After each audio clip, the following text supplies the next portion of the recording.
one of the most outstanding mayor in the whole Philippines.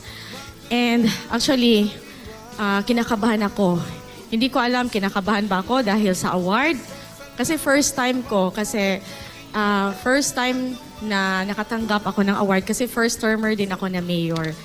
At saka aside sa award na ito, first time din nakatanggap ng award ang LGU na Bunturan sa Seal of Good Local Governance. So another, additional na award. And this award, para ni sa taga Nabunturan. Nabunturan, inyuha gining award ang nasa kwa karon. Nagpapasalamat din ako sa mga department heads and section heads and sa mga Sangguniang Bayan members and syempre sa family ko. Kasama ko din pala yung better half ko, Vice Mayor Rodel Balili. Andyan, official photographer ko. Love, thank you for accompanying me. And of course, my daughter, Arabella, na kasama ko din.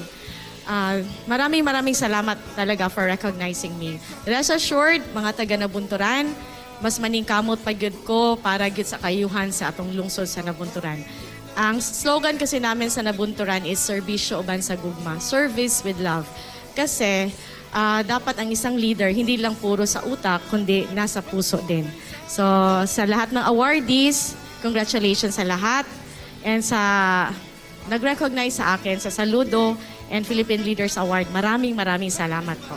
God bless to all.